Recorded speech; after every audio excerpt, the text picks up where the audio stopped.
Salut les plantes addicts! Aujourd'hui je vous retrouve pour le deuxième épisode de la série Le saviez-vous que sur les plantes. C'est parti!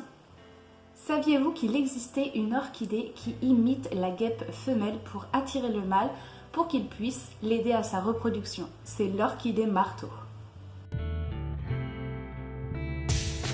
Pas folle la guêpe! Saviez-vous que ce n'est qu'au XVIIIe siècle que les naturalistes ont découvert que le pollen servait à la reproduction des plantes? C'est pas si vieux que ça finalement quand on y pense. Saviez-vous que le Monstera deliciosa pouvait produire à maturité un fruit comestible? Et oui, la plante tropicale qu'on voit partout sur les réseaux sociaux peut donner un fruit que l'on peut manger. Il s'appelle le délicieux, d'où son nom, Monstera deliciosa. Le fruit peut aussi être appelé l'ananas du pauvre.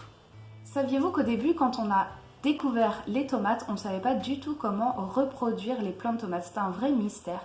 Et finalement, au bout de quelques expériences, on s'est rendu compte que la fleur libérait son pollen quand elle était exposée à un niveau sonore de 350 Hz, ce qui correspond précisément au bourdonnement des ailes d'un bourdon. Coïncidence? Je ne pense pas.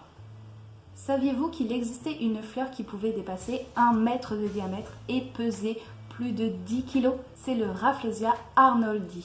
C'est une plante énorme et elle a la particularité de rester ouverte seulement 5 à 6 jours par an. Sa fleur est assez spéciale car elle envoie une odeur de cadavre en putréfaction pour attirer les pollinisateurs. Un peu dégueu. Voilà, c'est terminé. Vous avez les 5 infos. J'espère que vous avez appris quelque chose. Je vous fais plein de gros bisous et vive les plantes!